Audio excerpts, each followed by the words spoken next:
Hey guys, this is Wayne again from Monroe Vacuums, and I'm back. It's been a while, and just been really, nose to the grindstone kind of thing, and really trying to do whatever I can to keep going during this, pandemic COVID-19 scenario in 2020, right? Anyway, I have something I want to talk to you guys about. It's about filters and on keeping your vacuum running. Especially, you spend $600-700 on an expensive one like a Dyson or something like that, or one of the other brands. And even if you only spent $200, on a Hoover or a Bissell or whatever, don't throw the $200 away. If you're gonna do that, then I'm sure there's some charities you can go give $200 to, right? So let me let you know what I've been running into over the past couple of weeks or months, and that prompted me to want to do this particular video, because after a while it's like, okay, what else am I going to be sharing with you that maybe you can't find on the channel? And if there's something that you can't find, just let me know, please. And if you haven't subscribed, guys, please subscribe. Everything helps, especially a small little cluster that I have here, and then you want it to grow so you can reach more people. But I am working on a robot vacuum, so I may come up with a video for that one. Those things are something else. All right, so here we go. So let's say you have a bagless vacuum, okay? And you got sold on the pitch that it's never gonna clog, right? You got sold. I mean, you're sold on it, right? Man, this thing is never gonna clog, man. Shoot, those bags. I hate those bag vacuums. But me personally, I'm a bag guy. I prefer to just throw the bag out and you're done with it, and put another bag in. With new bag, new filter. Some of those bag vacuums have bags and filters. But the lure is, hey, you never have to buy a bag again, and you just press a little button and the dirt comes out and puff in your face. Be careful, right? And that's it. But so if you're gonna go this route, which is fine, you have a little bit extra work to do over the guy who decides, or the girl who decides, to go with the bag cleaner. You have a little extra work to do, so be prepared for that. Because it's not like I don't want you to come in with the service. I want the service. Yeah, sure, no problem, right? But there's a few things you can do for preventive measures, that when you do come in, you come in for something, major. But these minor things will turn into major things. Like having a clog machine and keep running it clogged will give you burn out your motor.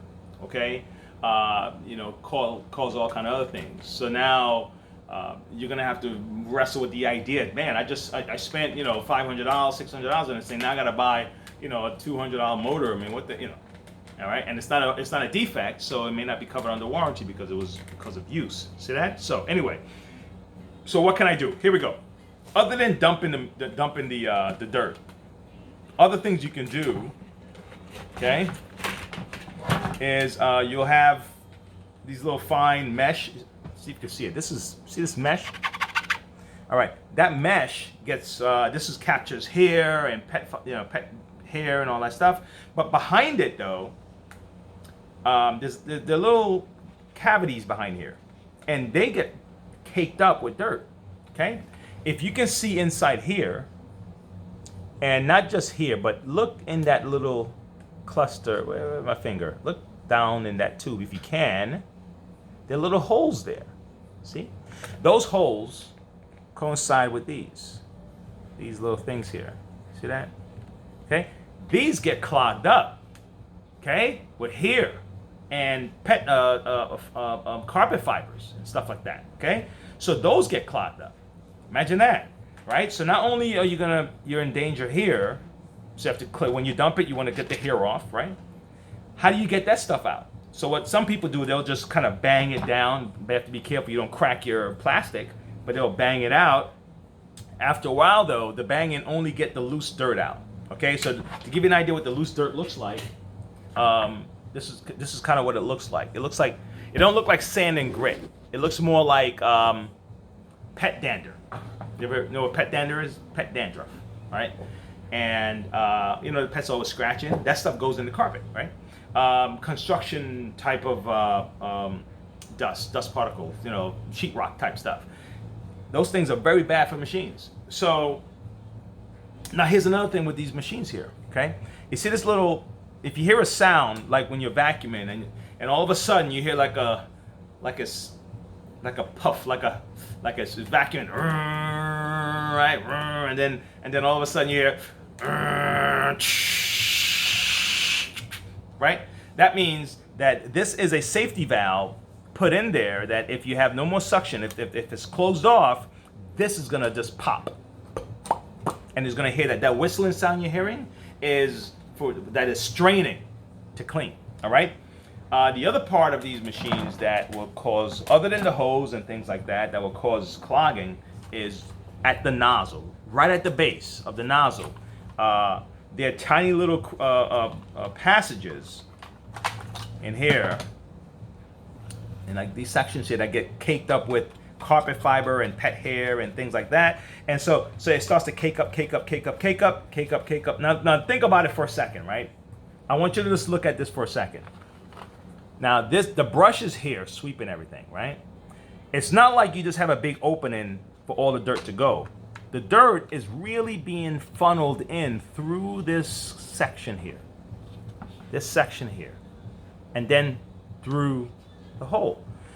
So because the dirt's being funneled in here, this is gonna clog up eventually.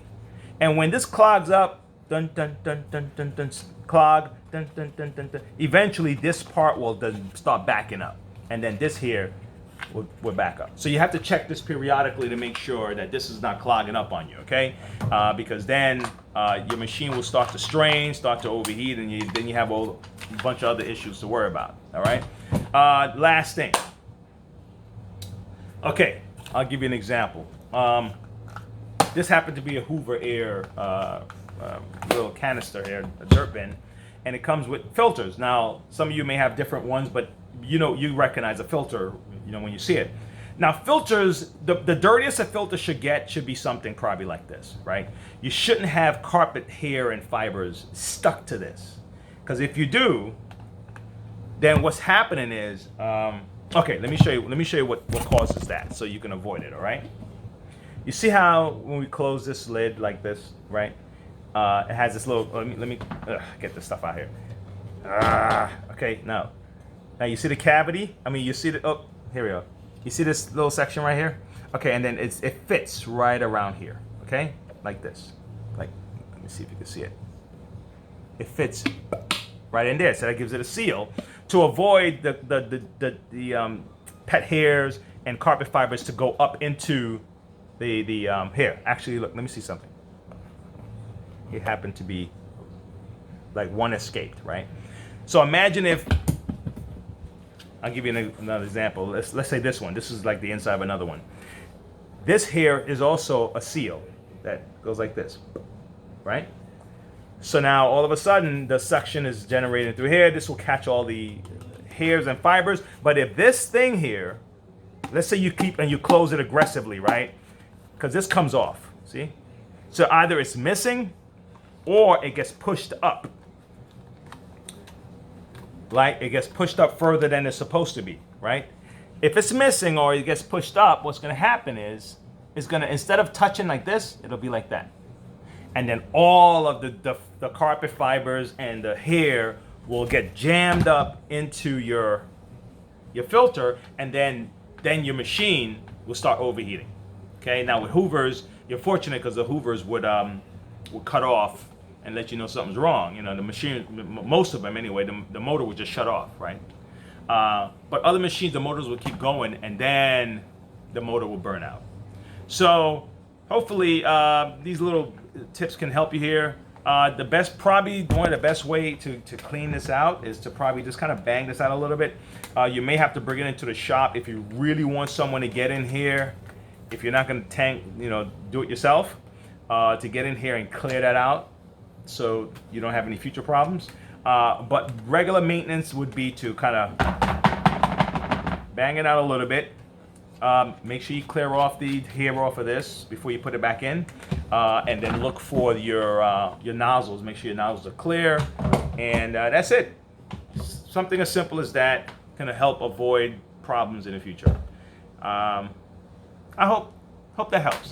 Okay, and if you have any other questions, hey man, inbox us. Let me know if you need a video about a particular thing. And until next time, all right. And if you haven't subscribed, subscribe. Everything helps. All right. Talk to you later. Bye.